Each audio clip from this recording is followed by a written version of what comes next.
I'll start with the news center this morning. Government's U-turn on nursing admissions imposes quotas up to 72.73 despite pledge to scrap intake limits. And if you look at some of the information in this story, we are told that the midwifery training college in Nalerigu, which is the nurses at midwifery training college in Nalerigu in the northeast region, where admissions were cut from 2,750 to a quota of 750.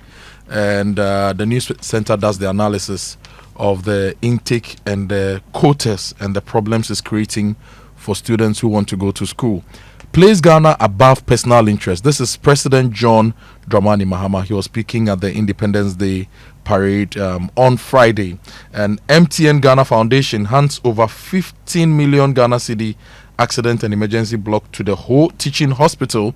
And vanishing electricity credits hits small businesses hard. Now, Winston, today is the 9th of March, right? Mm-hmm. I'm still tracking my electricity spent. I've done so far 600 Ghana cedis this month.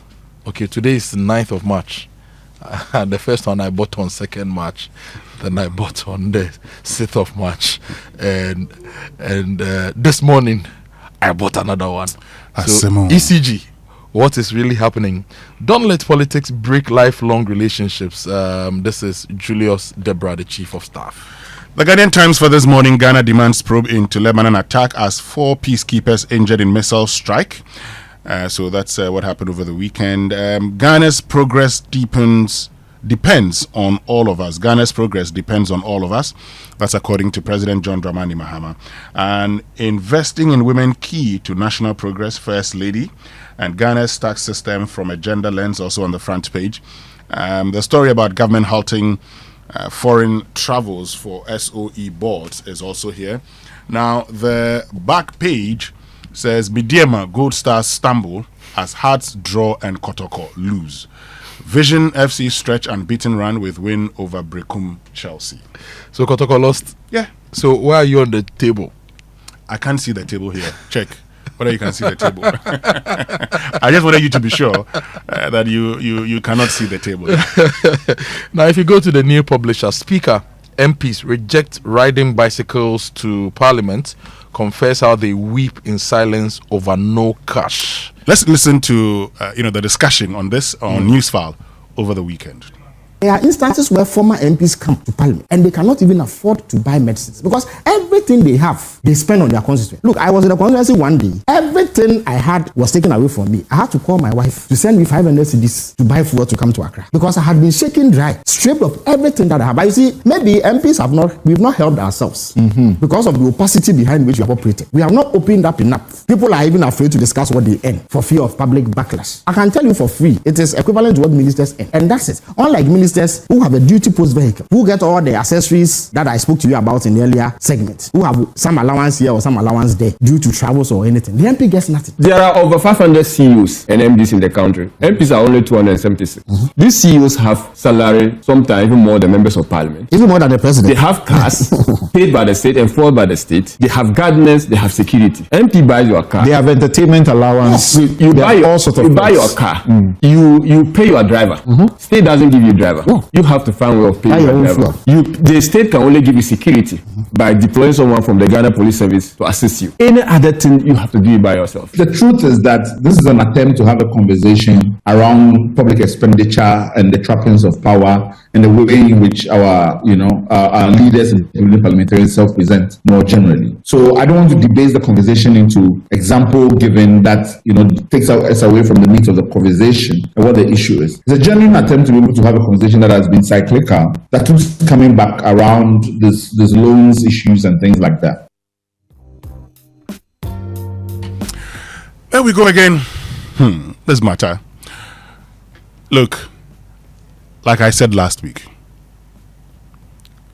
when MPs themselves came out to tell us that they did not feel it was proper for MPs to continuously be paid, be giving loans to buy these vehicles, when constituents or the broader Ghanaian population were in difficult position.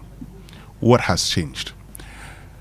We have suggested in the past that, okay, if that is the case, You're giving a vehicle after 4 years. Is that vehicle so bad that every 4 years you get another one? If not, then continue using it. But also, it must be said that this is a loan. Of course, the state would, pay part of it. The MPs would also pay part of it. Now, we must decide as a people how we want to treat our members of parliament. Because if we want to ensure effective accountability, then the people that are entrusted with holding the executive accountable, if they are in a situation that is bad, your guess may be as good as mine, Kojo. Okay, let's get into other stories. Well, staying in Parliament, Vincent Eko Asifwa got married. So Dondo MP for Otafo Grab's wife is a story on the front page of the new publisher. And Ghanaian soldiers bombed, and one undergoes hip and leg surgery. Now, high electricity bills killing businesses. That's also a story here on the front page of the new publisher. The daily guide for this morning: citizens judge cost of living, not inflation, according to Kojo Apong Nkrumah. Reining in illegal mining through government intervention, and fraud boy in court pleads guilty to $10 million romance scam in US. And women's leadership strengthens national development. That's according to Vice President of the Republic of Ghana, Professor Nana Jane Opoku-Agyeman. 4 Ghanaians injured in Lebanon UN mission base attack, all on the front page of the Daily Guide. And if you go to the today newspaper, Ghana at 69, Mahama sparks youth hope. Doubling Tel Aviv UN slam attack on Ghanaian peacekeepers in Lebanon. And this morning we are talking about Ghana at 69 towards Ghana's food sovereignty. And rice, tomato puree, and mackerel have been banned from being transported on land. So they've suffered the land transit ban by the government of Ghana. The Ghanaian publisher Minority seeks answers on sinking fund, and being an MP is a thankless job. Kwachi Ofusu. Mahama reimposes travel ban after SOE defiance, and Professor Kwesi Yanka writes the farmer's haircut and Nanado's stone. I think you should grab the copy and read this. And Jospon CEO demands Ghana web retraction. All here. If you go to the custodian, Mahama double speaks on impact of external shocks on Ghana. You know, when he was in opposition, he mentioned the Ukraine-Russia war and he wondered why it should be causing problems for us. And now in government, he says that what is happening in the global space is going to affect us, and it is affecting us. So basically, the custodian says that the president is double speaking on the impact of external shocks on Ghana. More stories from the custodian. Traders, barbers, hairdressers cry over high electricity bills and Usain Bolt meters. And Minority calls for job creation as Ghana marks 69 years of independence. Now, the Daily Democrat talks about do your part for Ghana. Mahama urges citizens. You know that I will do my best.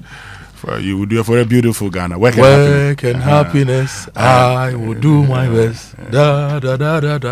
For a beautiful Ghana. Okay. Mahama begins 5-day working visit to Korea, and Ghana's tax system from a gender lens comes with a photograph of a technical advisor to the Commissioner General of the Ghana Revenue Authority, LC Apauklu. And also here, Northeast NDC backs Abdullah Malik Dayan for Regional Communication Officer. Let's get into the online news review. Okay, let's get to myjoyonline.com. My Joy Online. Cabinet approves new round of SIM registration exercise. The Minister for the Sector spoke at the Data Protection Conference, and he said that this SIM registration exercise would not involve any queues. They are going to ensure that this is convenient for people. So Cabinet has approved a new SIM registration exercise. Now, more from My Joy Online. Clocksag begins indefinite nationwide strike over delayed conditions of service. Middle East war. Government must turn oil price gains into relief for the poor. And Iran war. Import addiction threatens Ghana's economic stability. And the import addiction is not only vehicles, petroleum products. We import a lot of food. About $3 billion worth of food is imported into the country every year. What can we do to turn that around? With all the capacity we have, it's a conversation we have this morning on the Super Morning Show. And Ghana's reliance on Dubai for gold exports leaves CD exposed as Iran conflict disrupts trade. An oil price surge may turn Iran conflict into windfall for Ghana. This is Dr. Edu Sarkodie. So these are some stories. Now, there's an interesting story here. Flash floods in Nairobi kill 23, disrupt flights at major airports. 2 weeks ago, the Ghana Meteor Service gave us the weather prediction or the weather update for the rest of the year. They gave us advisory on flash flooding and related stuff.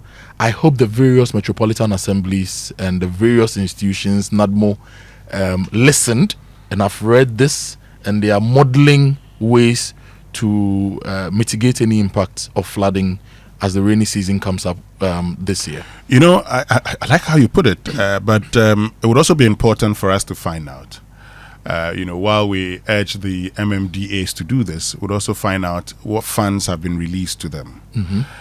Because years ago, I remember when Asenso Boache was Works and Housing Minister, he indicated that, look, he had written several letters to then Finance Minister to release funds for work to be done, and indicated that, look, anytime we did not work on these areas, we're actually increasing the impact that it was going to have on us. Yeah. And at the time, I think we needed about $5 billion or so. Nothing was released to him. He kept writing letters and reminders over and over, and here we are. What stops the MMDAs also from raising IGFs? Smart, sustainable ways of raising IGFs to run the assemblies. I think it's also a conversation we should have one of these days. My prediction, though, is that this year, with all the road construction happening, there'll be a lot of silting of our drains, and with the expanded roads too, there'll be a lot of collection. So we should brace for a lot of flooding within the Greater Accra region and the Greater Accra metropolitan area. Okay. Now, more stories from my Joe Online. We are in final stages of setting up the Women's Development Bank. This is President Mahama speaking. Now, if you go to citynewsroom.com, ClockSAG begins indefinite nationwide strike today. What will be the impact of the strike of ClockSAG? The Civil and Local Government Staff Association of Ghana. Is it going to disrupt government business? Is it going to disrupt our businesses with the public sector? It's also something that we need to look at.